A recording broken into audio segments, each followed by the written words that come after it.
20 minutes sur RTCI. Avec ce soir Ayman Hassan en direct au téléphone pour parler de son ouvrage Le goût des échecs, paru dans la prestigieuse collection du Mercure de France. Bonsoir Ayman Hassan.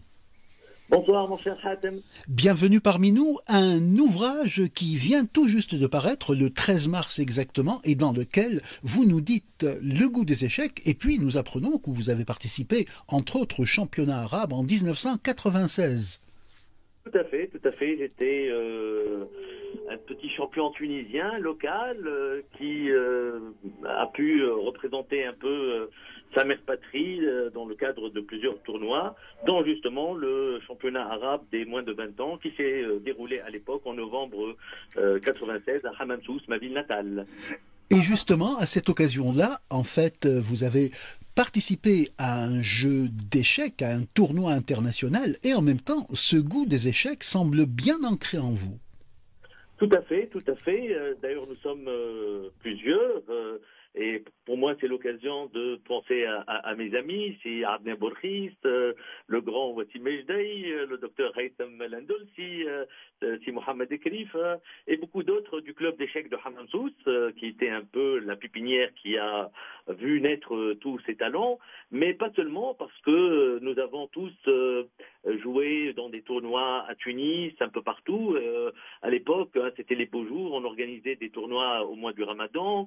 Et c'était très festif au milieu des années 90 et les échecs n'étaient pas seulement pour nous que les échecs, c'était aussi une manière de découvrir le monde et justement c'est ce que je cherche à développer à travers ce petit goût des échecs dans la collection Le goût 2 où il y a le goût du chocolat, le goût du thé, le goût des déserts qui vient de paraître et le goût de Tunis où il y a un texte de toi mon cher Hatem.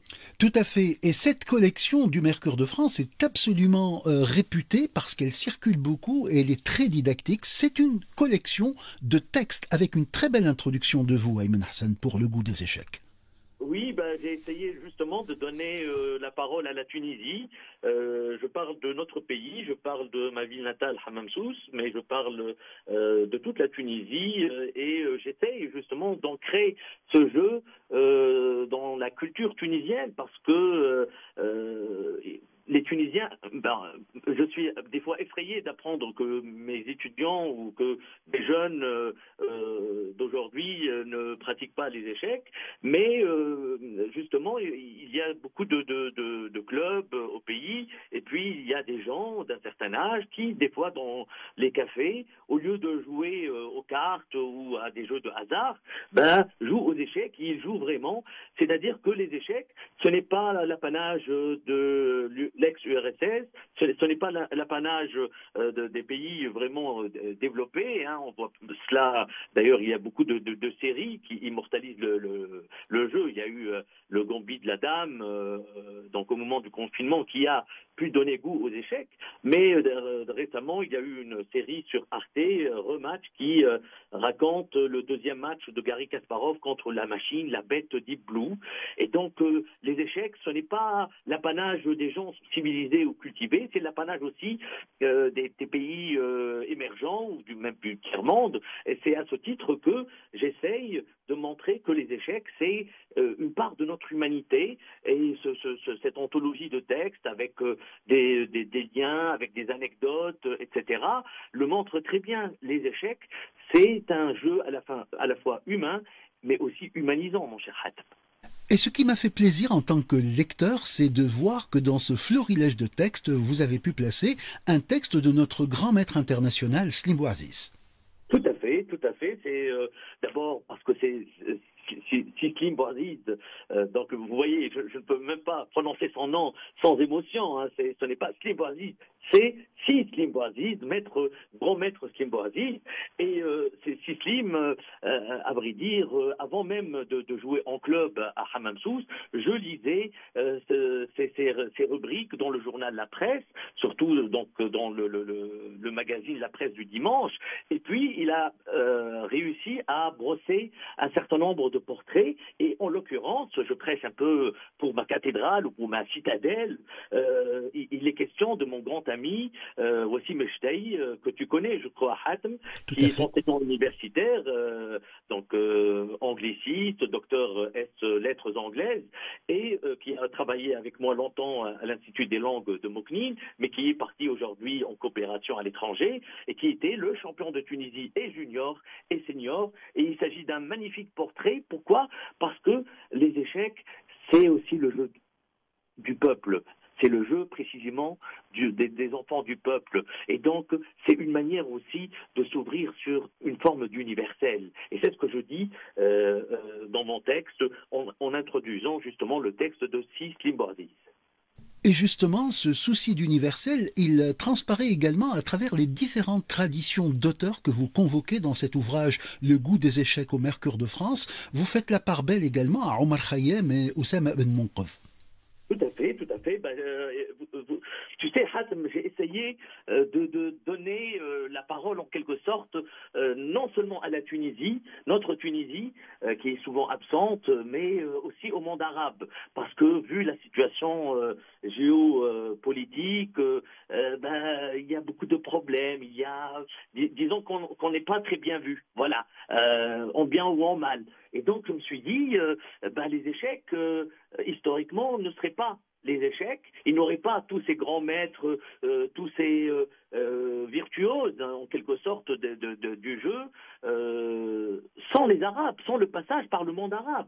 Et justement, quand on lit, par exemple, ce que Yaqut el-Hamawi écrit, où il y a vraiment, les échecs existent dans le monde arabe, avec des anecdotes sur Haroun al-Rachid, sur les parties qu'il disputait à bord de l'Euphrate avec Zubayda, sa femme Zubayda, enfin l'une de ses femmes, et puis tous les ministres, et il y avait des tournois au vrai sens du terme, Hatem. Et ça montrait que les échecs, c'était pas seulement un passe-temps, c'était le jeu des rois au sens fort du terme. Hein. Et puis, il y avait toute une littérature autour. Par exemple, ce quatrain que je cite de Oussem Ibn Monqoz et que je traduis en français. Donc, je me suis permis. Et puis, je cite aussi un grand nouvelliste tunisien, Djebri, à travers une nouvelle que même les Tunisiens ne connaissent pas. C'est Mohamed Salah al-Djebri, qui est un écrivain vraiment très important. Et je donne une traduction inédite justement de cette nouvelle,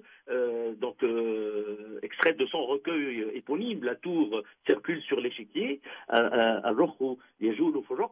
et c'est un face-à-face magnifique entre un homme et une femme en présence d'un chat, et en fait, au lieu de faire l'amour, et on est au mois de Ramadan, au lieu de faire l'amour, ils jouent aux échecs et c'est magnifique. Justement, essayons de parler, par parenthèse, par digression, de votre travail de traducteur, parce que vous n'avez cessé de traduire Adonis ces derniers temps, oui, et vous continuez à le faire. Je le fais. D'ailleurs, notre dernier entretien, mon cher Hatem, si tu te souviens bien, c'était au sujet de ma traduction de Brouillon de patrie de notre poète national, en quelque sorte, Mohamed Sarraj Ahmed, paix à son âme.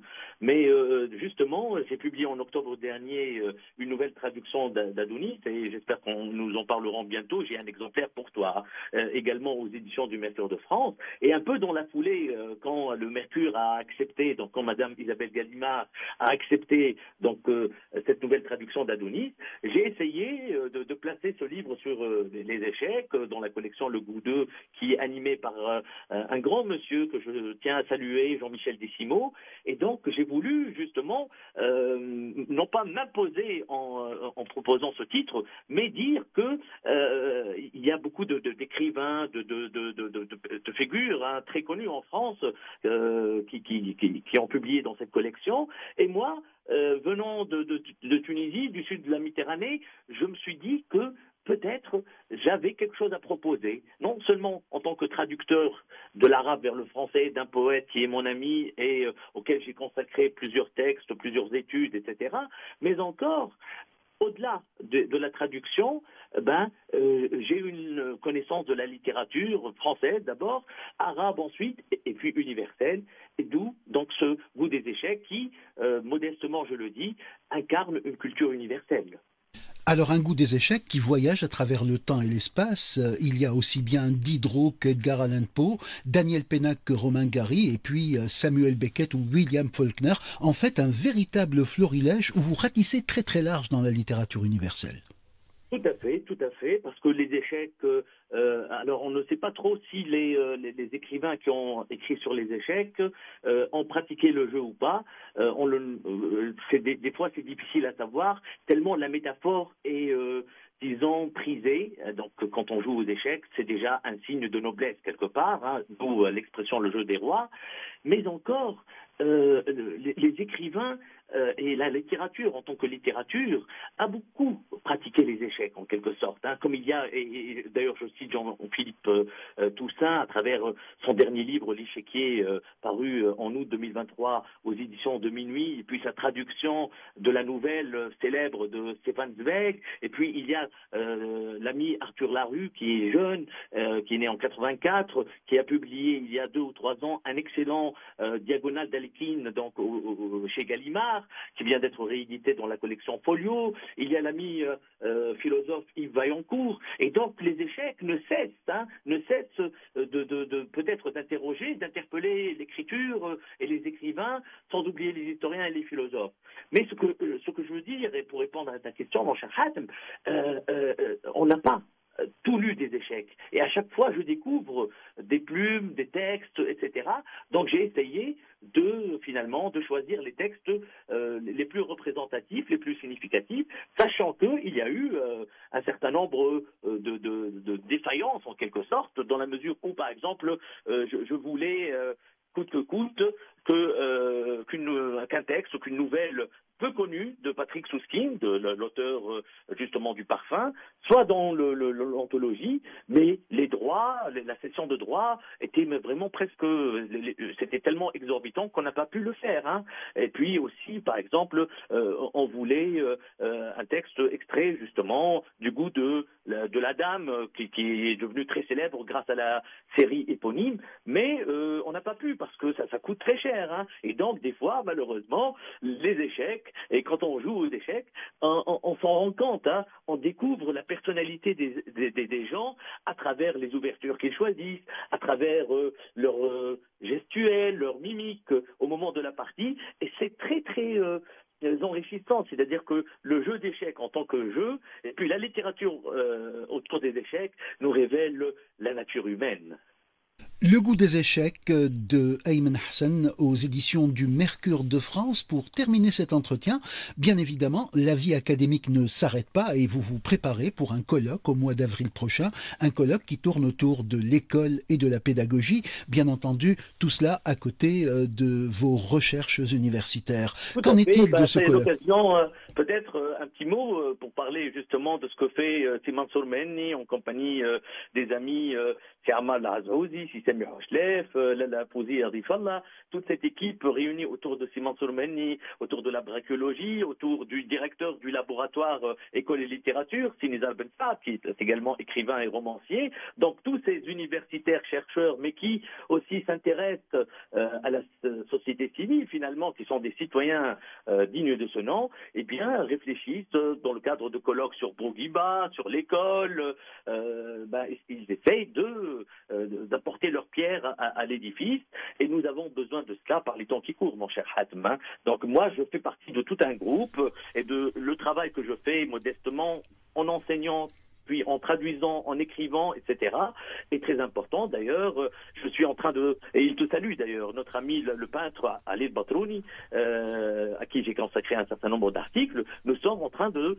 préparer un livre donc à 2 ou 4 mains, lui à travers ses œuvres magnifiques, sa palette magnifique, et moi à travers les mots. Voilà.